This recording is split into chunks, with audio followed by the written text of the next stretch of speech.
after all of this time, and even though I'm fine with it now, the first person I tell is my sister.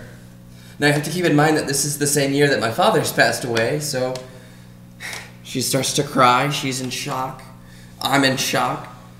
She says to me, I'm losing my entire family. And I say to myself, I can't go on living the way that I'm living. You know, I gotta say, Ronald Reagan, one of the few people on the planet that maybe the only person on the planet that I really hated, and I did until the day he died. I don't think I could ever forgive him for what he did, what he didn't do in those early days of AIDS. Oh, I've tried. I know to forgive him, to forgive myself. I know all that crap. It's just, well, maybe now that he's dead, it'll be easier. But I'll tell you something. 10 years of Alzheimer's, that's only partial repayment for the pain and the suffering that he inflicted on the gay community by his refusal to act, his refusal to acknowledge, his refusal to assist in any way. It's documented. Reed and the band played on. It's all in there. Ronald Reagan. Oh, and those around him? Yeah. They all got everything they deserved. I'll never forget the words that came out of his mouth. I'll agree on one condition, so long as you don't tell Mom. And now what is it? How many years? 22 years later? I know what he meant because I took my mother to live with me after my father died, and she's driving me crazy. So I'm glad I didn't tell her. The second hardest part was having to call my father. Dad, you've let her come down here and pick us up. What's wrong? And don't lie to me. I've never lied to you, and I won't. He's got cancer, and it's bad. I'll be there, but don't worry. I'll be there. Just give me the address. In 3 hours, he was there. My father would go everywhere, wherever my brother lived. Boston, Hartford, Narragansett. Whenever there was a problem, he would always get in the car to go get him, to help him, to fix things that he always did. So now, when he shows up, I'm thinking, oh my God, I have got to deal with him, and I can't tell him the truth. So he comes into the house, and when he sees my brother, he shakes his head, and then he hugs him, and then he says, okay, I'm going to go get the car ready. My dad never cried in front of us. So I follow him outside, and he's reaching into his pocket for a cigarette. Mick, I'm sorry, but I need one. And that's how he started smoking again. So we take my brother home. We take him home to my house, and when we get there, I call my mother, and she comes over to see him. And after a while, I say to them, look, you guys, why don't you go home? Let us get settled, and I'll call you in the morning. One of the first things I did at the project was to start a support group.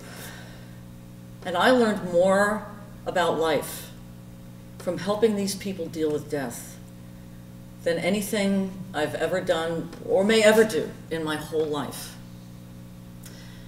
Now, my former lover, Paul, who had been living in Houston, meanwhile, a year later, had moved back to Rhode Island, and he and his partner, Tony, were coming to the support group.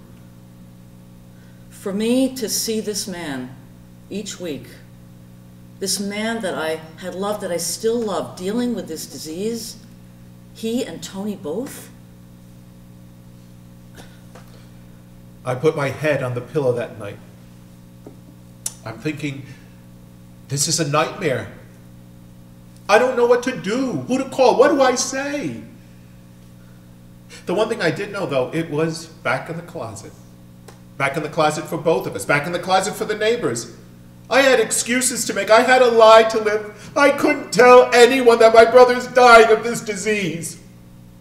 Don't tell the family. Don't tell this one. Don't tell that one. It was the lie that had to be maintained until the day he died. July turned into August, and August turned into a very long month. First he would rally, then he would fade, then he would rally. We had found a doctor in Rhode Island, and he was really good. And he said to me, look, you have got to start taking precautions. You have got to start wearing rubber gloves. So that's when I knew. That's when I knew I had to tell them. I had to tell them what he really had. You could see it in their faces. He's gay. It devastated them. That's when it was sealed for me that I would never tell my parents that I was gay. They would never understand. Both of their sons, gay. Those last 3 weeks. A hospital bed in the living room, round-the-clock care. He died on October 1st. The day that Paul died, I got a call from Tony. It was a Sunday morning. He said, you know, Ken, it's close. Why don't you come over? So I did. My partner and I, we went over and we spent the last hours of his life with Paul. Tony asked me if I wanted to bathe him, so I did. And after he passed, well, I remember, you know, Tony was he was a big strapping guy, you know? And I remember him holding Paul's body in his arms, or what was left of it. He was all wrapped up in his quilt. And he carried him.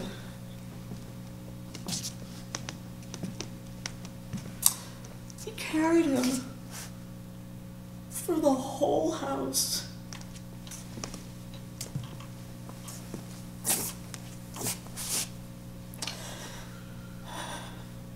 And then out to the hearse.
I was born this way. I came out of utero as a lesbian. May 3rd, 1951. They held it up. It's a lesbian!